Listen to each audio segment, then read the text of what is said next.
وأهل البحار لولاهم الله خلق للخلق جنة ونار لولاه ما قام في الدنيا صلاح وعمار ولا رأيت الحياة خصب سحوبه الغزار يا رب الأرباب يا من له عطايا كبار سلك بجاهل نبي المختار خير الخيار انظر إلينا وقرب للبعيد المزار يا دندنا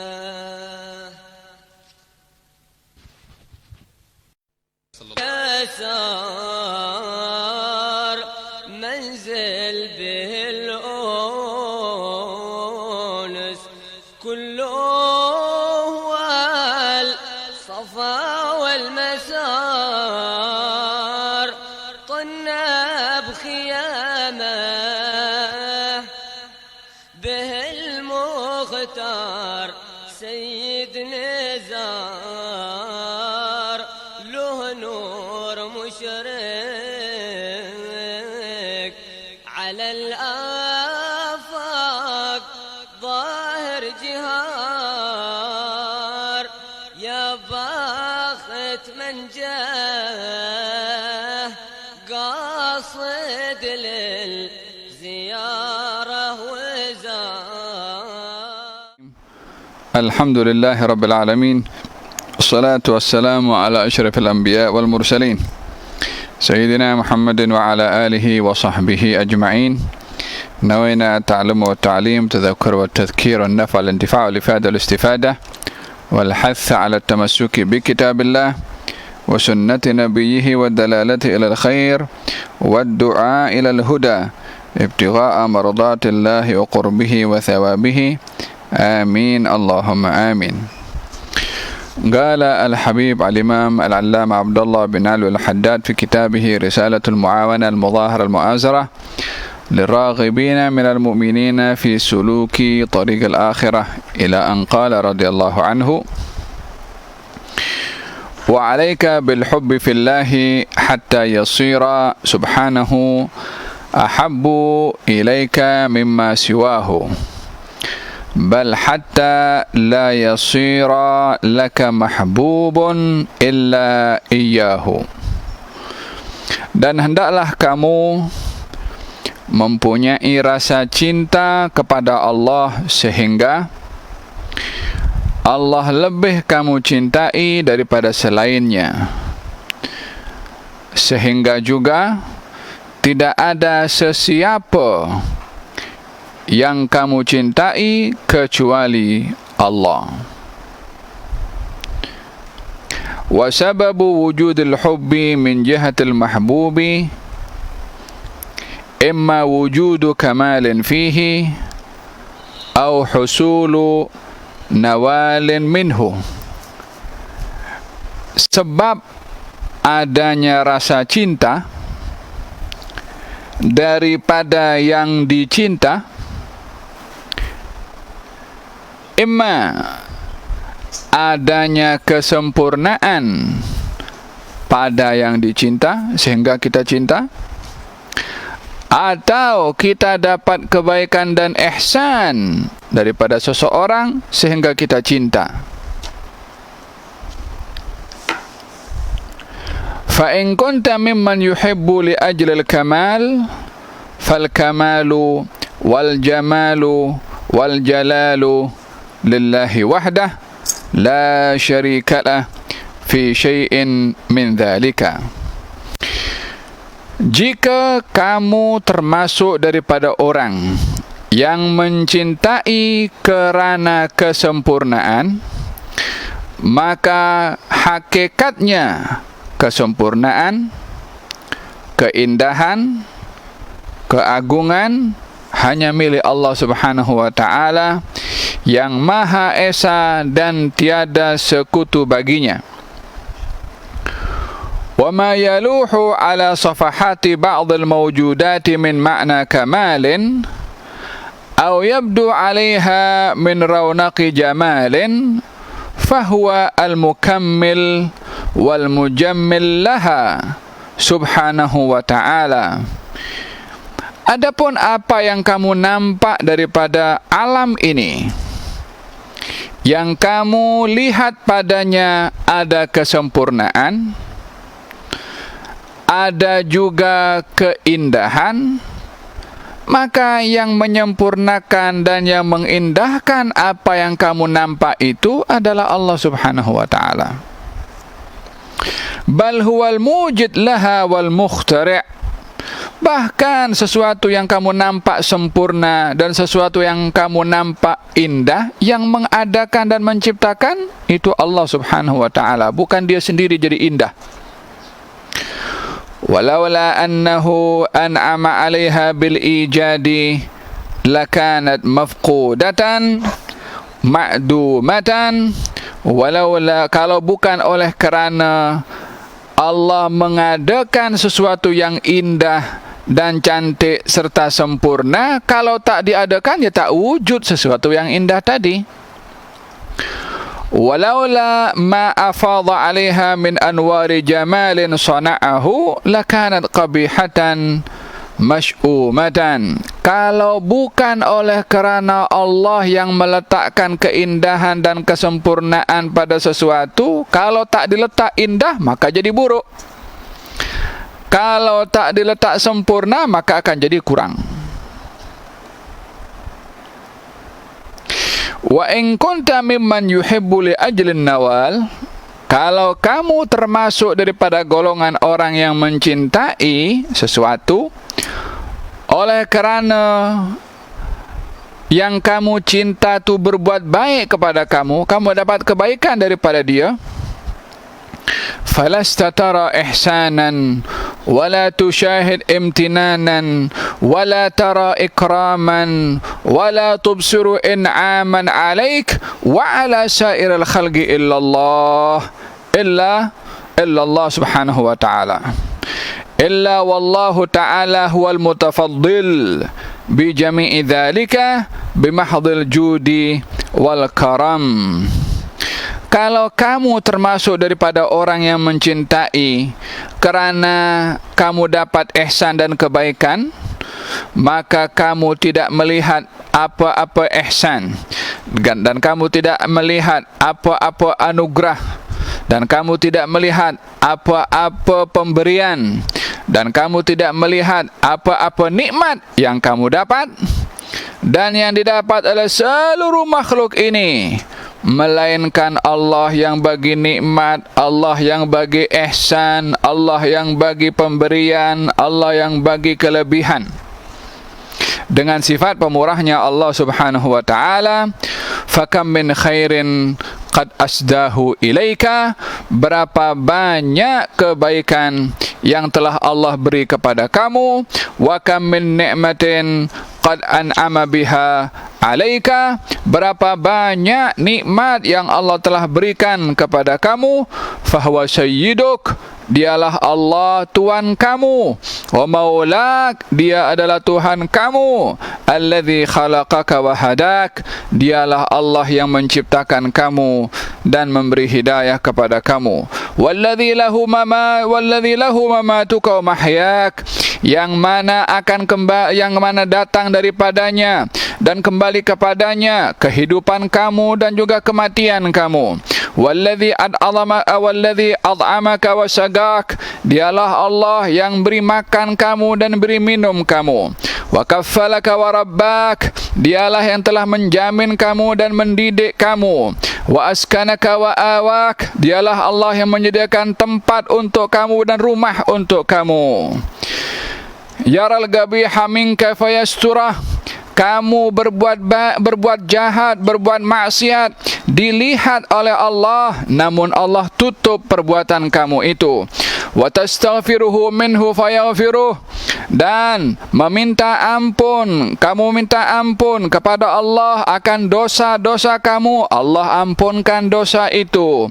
Wa yaral jamila minka fayukthiruhu wa yudhiruh, Allah melihat kamu berbuat kebaikan, Allah beri pahala kamu, Allah beri ganjaran kepada kamu. Wa tuti'uhu bi taufiqih wa ma'unatih fayanawwihu bismika fil ghuyub, kamu berbuat taat kepada Allah dengan taufiknya Allah, dengan pertolongannya Allah, demikian itu pun masih Allah menyebut namamu, memberi ganjaran kepadamu dengan diisytiharkan namamu di alam al-ghaib. Wa yakdhif ta'zimaka wa hubbaka fil qulub, dan Allah meletakkan dalam hati kamu kecintaan kepada Allah Subhanahu wa taala dalam hati. Wa ta'sihi bi ni'matihi fala yamna'uhu wujudul isyan, kamu bermaksiat kepada Allah dengan nikmat yang Allah kasih kepada kamu, itu pun Allah tak ambil lagi nikmat yang diberikan oleh Allah walaupun kamu bermaksiat. An ifadatul ihsan, lebih daripada itu Allah masih berbuat ihsan kepada kamu. Fa kaifa yanbaghi laka an tuhibba ghaira hadzal ilahil karim, bagaimana kamu boleh cinta kepada selain Allah yang Maha Pemurah ini? Am kaifa yahsun minka an ta'si hadzal rabbir rahim, dan bagaimana pula kamu tergamak untuk bermaksiat kepada Tuhan yang Maha Pemurah ini? Ya salam, Al-Imam Abdullah bin Al-Haddad menyentuh, mengetuk kita punya hati, membuka kita punya minda. Bagaimana kita bermuamalah dengan Allah yang Maha Pengasih, lagi Maha Penyayang, lagi Maha Memberi segala-galanya. Berbicara tentang kecintaan kepada Allah Subhanahu wa taala, cinta terbagi dua bahagian. Ada cinta tabi'i dan cinta taklifi. Cinta tabi'i, cinta semula jadi. Cinta taklifi, cinta yang bersifat amalan yang kita kena lakukan, kita kena mesti usaha. Cinta tabi'i, cinta yang memang sedia ada, tak seorang pun daripada kita kecuali ada cinta itu. Zuyyina lin-nasi hubbus syahawati minan nisa'i wal banina wal qanatiril muqantarati minadh dhahabi wal fiddati wal khaylil musawwamati wal an'ami wal harath, dzalika mata'ul hayatid dunya wallahu indahu husnul ma'ab. Diperhiaskan kepada manusia cinta kepada perempuan, yakni adanya syahwat, ada cinta kepada anak-anak, kemudian kepada harta, kemudian kepada binatang tunggangan, yakni transport. Dzalika mata'ul hayatid dunya, yang demikian itu adalah hanya kenikmatan dunia saja. Wallahu indahu husnul ma'ab, yang ada pada Allah yang lebih baik daripada itu. Dan ayat ini membicarakan tentang adanya cinta kepada setiap orang, yang itu cinta tabi'i. Seorang cinta kepada dirinya, seorang cinta kepada pasangannya, seorang cinta kepada anaknya, seorang cinta kepada hartanya. Fahimtum? Hadza cinta tabi'i. Namun ada cinta taklifi, cinta yang perlu kita berusaha, perlu kita berbuat. Apakah itu? Cinta kepada Allah Subhanahu wa taala. Cinta kepada Allah Subhanahu wa taala di dalam kita mengamalkan untuk meraih cinta kepada Allah, ianya akan mengalahkan cinta tabi'i. Kita diperintahkan untuk mendahulukan cinta kita pada Allah Subhanahu wa taala lebih daripada pasangan kita, lebih daripada anak kita, lebih daripada harta kita, lebih daripada transport kita, lebih daripada rumah kita, lebih daripada perniagaan kita, bahkan lebih daripada nyawa kita sendiri. Itu yang dituntut dalam mencintai Allah lebih daripada segala-galanya, lebih daripada diri kita sendiri.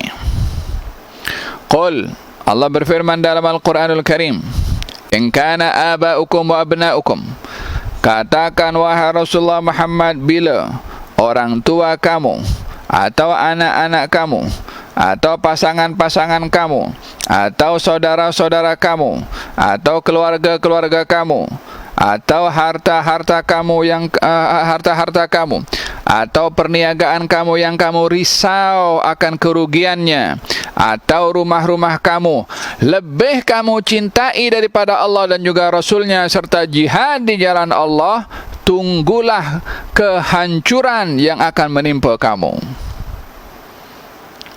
Ada firman Allah dalam Al-Quranul Karim.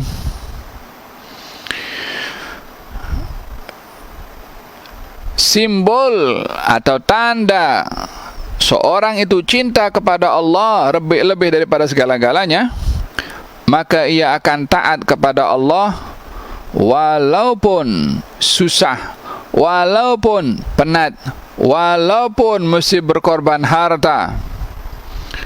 Susah payah cari rezeki, tiba waktu zakat kena keluarkan. Apa sebabnya? Allah yang suruh.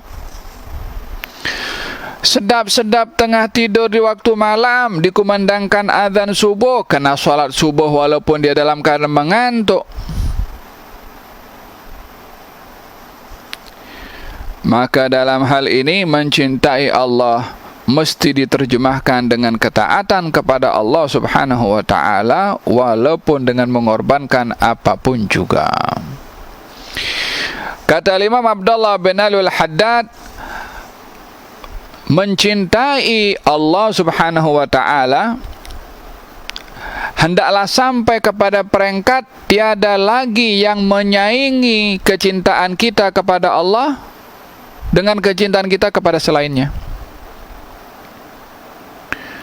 La cinta kita kepada harta, wala kepada tahta, wala kepada wanita, wala kepada maksiat, sehingga tidak ada dalam hati ini kecuali cinta kita kepada Allah Subhanahu wa ta'ala sahaja. Lalu kita tak boleh ke cinta kepada orang tua? Boleh, tapi tak boleh melebihi cinta kita kepada Allah. Macam mana tak boleh? Kalau orang tua suruh kita berbuat maksiat, Allah suruh kita berbuat taat, mana yang kita dahulukan? Allah Subhanahu wa ta'ala. Bukankah kita yang melahirkan bukankah yang melahirkan kita adalah orang tua kita? Betul, tapi yang cipta orang tua kita adalah Allah Ta'ala.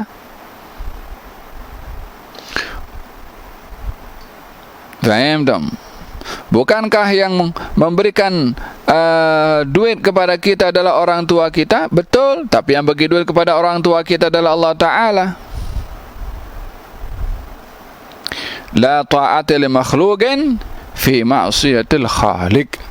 Tak boleh kita taat kepada mana-mana makhluk yang ketaatan itu membawa maksiat kepada yang Maha menciptakan Subhanahu wa ta'ala. Faham tom? Walihada di antara ujian yang diuji oleh Allah kepada Nabi Ibrahim adalah ujian cinta. Sejauh mana Nabi Ibrahim mencintai Allah atau mencintai ahli keluarganya. Ketika diuji oleh Allah Subhanahu wa ta'ala setelah mendapatkan cahaya mata, setelah sekian lama menunggu untuk mendapatkan zuriyah, berkahwin dengan Siti Hajar, dapat anak Ismail, masih sedang seronok bermain dengan Ismail yang masih baru dilahirkan dan masih menyusu lagi dengan ibunya. Datang perintah Allah Subhanahu wa ta'ala, bawa kau punya anak dan istri letakkan di lembah yang tiada sumber kehidupan, yakni tanah Mekah dululah sebelum ada apa-apa. Oh, Oh, bukan mudah cabaran. Macam mana nak tinggal perempuan seorang dengan anak kecil yang masih menyusu. Anak tak boleh tolong apa-apa untuk berburu, cari makan. Itu adalah akan ditanggung kerja untuk memberi makan anak itu oleh ibunya. Sementara ibunya dalam keadaan bersendirian. Namanya orang wanita, kebiasaannya adalah orang lelaki yang menolong, membantu. Kata Siti Hajar mengatakan, ya Ibrahim, engkau tinggalkan aku berdua dengan ini di tempat tak ada sumber kehidupan, padang pasir kanan kiri, batu-batu. Adakah ini kehendakmu atau kehendaknya Allah? Kata Nabi Ibrahim, kehendaknya Allah. Kalau begitu Allah tak akan hampakan aku, kata Siti Hajar. Pergi, Nabi Ibrahim balik pergi ke Syam. Ditinggalkan Siti Hajar dengan Nabi Ismail yang masih kecil dan menyusu. Cabaran cinta mana yang Nabi Ibrahim dahulukan? Cintanya kepada Allah atau kepada keluarganya? Faham tom? Nabi Ibrahim balik pergi ke Mekah dalam keadaan Nabi Ismail sudah remaja. Datang perintah Allah balik kepada Nabi Ibrahim, kau sembelih engkau punya anak lelaki. Sekian lama berpisah, tak menjumpai pertumbuhan awal Nabi Ismail. Ternyata dijumpai sudah dalam keadaan remaja, baru sedang menikmati bersama putranya. Datang perintah untuk sembelih Nabi Ismail, seperti diceritakan di dalam Al-Quran. Ujian cinta kepada anaknya. Wahakadha, ini ujian yang paling berat. Ujian cinta mana yang didahulukan oleh kita? Adakah cinta Allah atau selainnya? Dan kita dapat buktikan cinta kepada Allah bukan hanya kata-kata, tapi dengan praktikal. Bila dapat dibuktikan, bila dihadapkan kita dengan dua perkara, taat Allah atau taat kita punya diri sendiri yang suka berbuat sesuatu yang melanggar kepada perintah Allah, mana kita dahulukan? Allah suruh kita jaga mata untuk tidak melihat aurat atau tidak melihat hal yang mungkar. Kita punya hawa nafsu, tengok supaya apa? Seronok, nikmat, lezat. Mana kita dahulukan? Allah yang suruh kita jaga mata atau hawa nafsu yang suruh kita menikmati maksiat-maksiat itu? Di situ dapat dibuktikan. Ini cinta kepada Allah bukan hanya slogan cakap, karena mesti ada praktikalnya, ada wujudnya. Faham tom? Kata Imam Al-Haddad, sehingga tidak ada dalam hati ini kecintaan kepada selain Allah subhanahu wa ta'ala. Walihada fil hadith dhaqa ta'mal iman. Thalathu man kunna fihi wajada halawatal iman.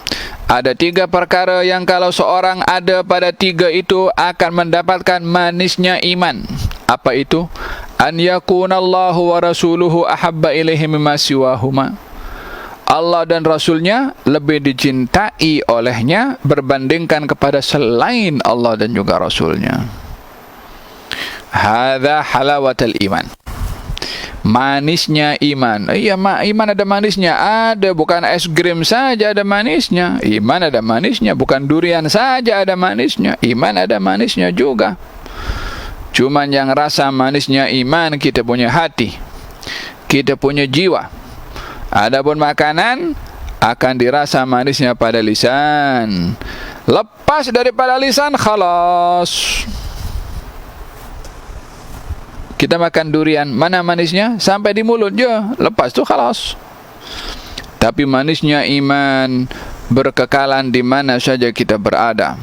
Dalam keadaan senang, rasa manisnya iman. Dalam keadaan susah, rasa manisnya iman. Dia tak ada musim, durian ada musim. Faham dong? Kata Imam Al-Haddad, orang itu biasanya cinta kepada yang dicinta disebabkan oleh karena kesempurnaan yang ada pada sesuatu yang kita cinta, atau kerana kita dapat kebaikan daripada sesuatu yang kita cinta. Kita cinta kepada seseorang yang bagi kita kereta, contohnya. Kita suka pada dia. Apa pasal kita suka pada dia? Pasal dia bagi kepada kita hadiah. Al-insan jubila ala hubbi man ahsana ilaih. Manusia ini tabiatnya suka kepada orang yang berbuat ihsan kepadanya. Itu perkara wajar. Suka kepada orang yang berbuat ihsan. Atau kita suka kepada sesuatu karena kesempurnaannya. Walaupun yang kita cinta itu tak berbuat baik kepada kita. Contohnya, kita melihat kepada seorang alim yang ahli ibadah, yang kalau berjalan penuh dengan sopan santun, tutur katanya baik, sikapnya baik. Mungkin kita tak pernah bertemu dengan orang itu, tapi kita suka pada dia. Apa sebabnya kita suka pada dia? Pasal ada nilai-nilai baik pada orang tu. Contohnya kalau orang tak kenal, atau kita tahu sejarah Al-Imam Al-Ghazali, macam mana ilmunya, macam mana dia punya perjalanan hidupnya, ya kan? Kita tak sezaman pun, tapi kita suka, kita cinta pada dia. Apa sebabnya? Ada nilai-nilai kesempurnaan padanya. Faham tak? Kita cinta kepada ulama-ulama yang hidup di zaman ini. Kita cinta kepada Al-Habib Umar yang mungkin kita kenal. Tapi kalau mungkin orang tak pernah jumpa dengan Habib Umar, tapi tengok macam mana dia punya mujahadah, dia punya tawadhu, dia punya dakwah, macam-macam. Maka kita suka disebabkan apa? Ada nilai-nilai murni yang ada pada beliau. Walaupun tak pernah jumpa, walaupun tak pernah bagi duit kepada kita, contohnya, tapi kita cinta. Apa sebabnya? Adanya kesempurnaan pada seseorang itu. Tabiat manusia ini suka kepada sesuatu kalau sesuatu itu ada kelebihan, kesempurnaan, atau yang kita cinta itu berbuat baik kepada kita, seperti saya contohkan tadi.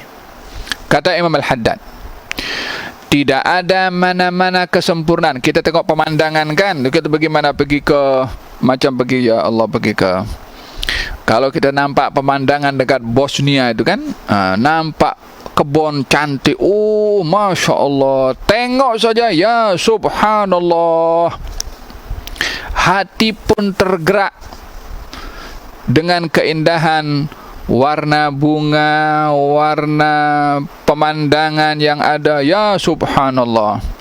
Kita tengok itu cantik, indah. Apa sebabnya? Sebab adanya kelebihan pada sesuatu yang kita nampak. Sementara keindahan bunga, keindahan kebun, keindahan bangunan, keindahan gunung, keindahan apa saja sesuatu yang indah yang kita nampak, siapa yang ciptakan? Siapa yang bagi keindahan? Berapa banyak gunung kita nampak, tak semuanya menarik perhatian. Idan gunung itu sudahlah dicipta oleh Allah, ditambah lagi indah sehingga orang pun tertarik dengan keindahan itu. Kata Imam Al-Haddad, apa saja yang kita nampak dengan mata, apa saja yang kita dengar dengan telinga, daripada segala keindahan, yang maha indah adalah Subhanahu wa ta'ala, yang memberikan indah kepadanya pun juga Allah Subhanahu wa ta'ala. Dan bila kita suka cinta kepada seseorang karena kesempurnaannya, maka kesempurnaan pun yang memberi kepadanya adalah Allah Subhanahu wa ta'ala. Jadi bagaimana kita boleh suka kepada makhluk yang indah, yang sempurna dan cantik, sementara kita tak cinta kepada yang mengindahkan makhluk tu, yang tak cinta kepada memberi kesempurnaan kepada makhluk tu. Demikian Al-Imam Abdullah bin Al-Haddad mengajak kepada kita agar supaya kita melihat, bertafakkur sejauh mana kita cinta kepada Allah Subhanahu wa ta'ala. Bila berbicara tentang kesempurnaan, mana ada yang lebih sempurna daripada Allah?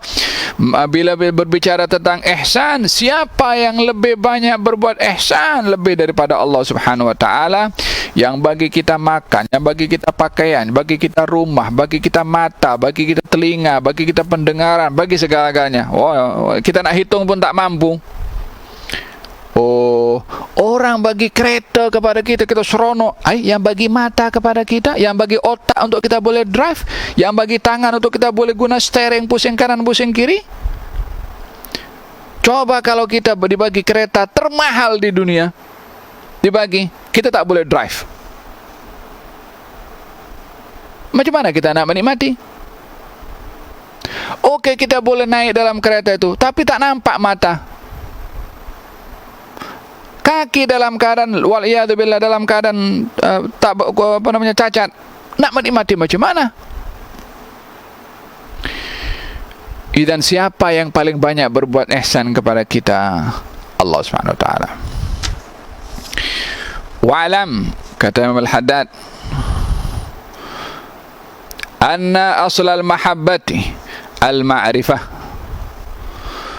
Ketahuilah bahwasanya punca rasa cinta kepada Allah itu berpunca daripada rasa ma'rifah kepada Allah. Wa thamaratuha al-musyahadah. Buah kepada al-mahabbah itu al-musyahadah,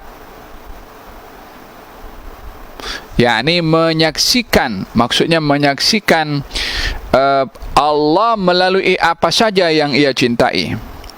Wa adna darajatiha an yakuna hubbullahi ta'ala huwal ghalib ala qalbik. Yang paling rendah darjat kecintaan kepada Allah, yaitu hendaklah rasa cinta kepada Allah lebih menguasai hati kita. Ya Allah, itu paling rendah.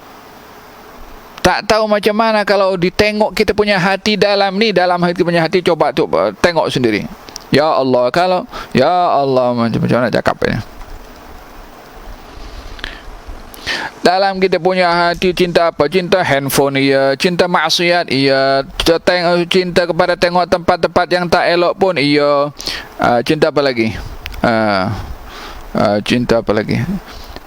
Cinta, belum lagi cinta buta.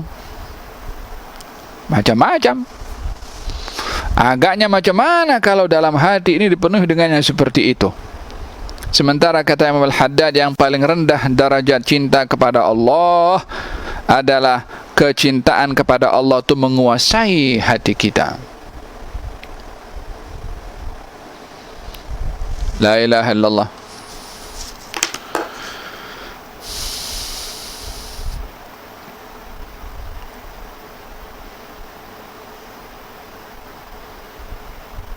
Walihada di dalam hadis Nabi Muhammad sallallahu alaihi wa alihi wasallam, la yu'minu ahadukum hatta yakuna hawahu taba'an lima ji'tu bih. Gal tidak sempurna iman kamu sehingga kecenderungan kamu ikut dengan ajaran yang aku bawa. La yu'minu ahadukum hatta akuna ahabba ilaihi min walidihi wa waladihi wan nasi ajma'in. Tidak sempurna iman kamu sehingga aku, yakni Rasulullah, lebih kamu cintai, lebih daripada orang tua kamu, lebih daripada anak-anak kamu, lebih daripada seluruh manusia. Kata Sayyidina Umar, ya Rasulullah, aku cinta engkau lebih daripada orang tuaku dan anakku, kecuali diriku sendiri. Kata Nabi, belum sempurna wahai Umar. Sehingga akhirnya Sayyidina Umar mengatakan, ya Rasulullah, sekarang engkau lebih aku cintai berbandingkan diriku. Kata Nabi, sekarang sempurna iman kamu. Mari kita sama-sama bermuhasabah, tengok dalam kita punya hati ini sejauh mana kita cinta kepada Allah Subhanahu wa taala dengan kecintaan yang melambak dalam hati dalam hal keduniaan. Dan kita perlu bermuhasabah, kena halau sikit-sikit. Jadikan kecintaan kepada Allah yang lebih menguasai dalam hati dan jiwa kita, sehingga kecintaan kepada Allah terserlah dengan istiqamahnya kita dalam salat 5 waktu berjamaah. Kecintaan kepada Allah terserlah dengan mulazamah, muwadhabah, istiqamah dalam zikrullah.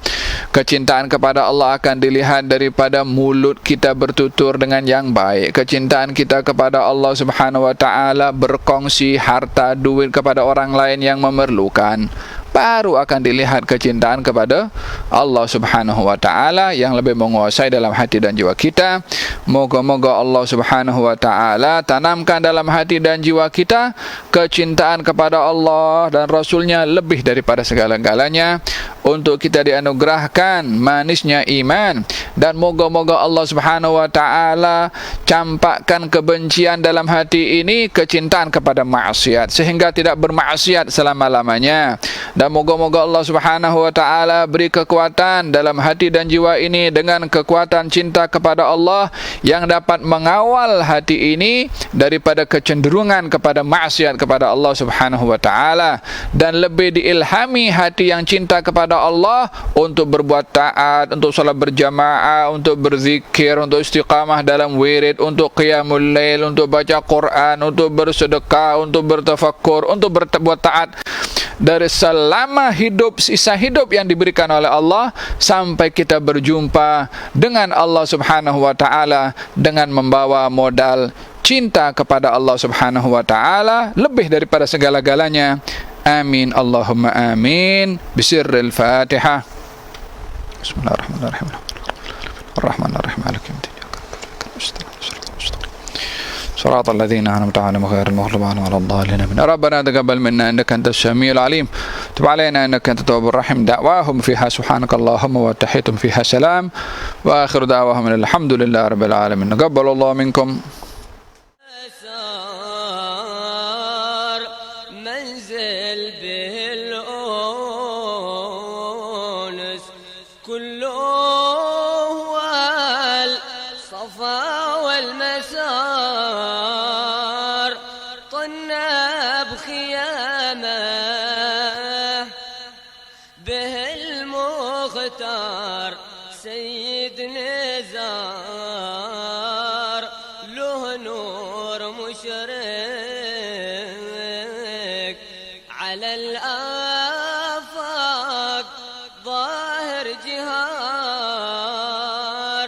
يا باخت من جاه قاصد للزيارة وزار، يا باخت من طاف هاتيك المشاهد ودار، يا باخت من كان للمختار ضيفا وجار. قل له تلك المنازل جاركم خير جار، يهناكم المجد الارفع والهنا والفخار. الله قد خاصكم بأحمد خيار الخيار، أشراف نبيله مدد في كل للأكوان السار. يا باخت من لا ذبه أو في حماه استجار، قد فاض سره على أهل البار وأهل البحار، لولا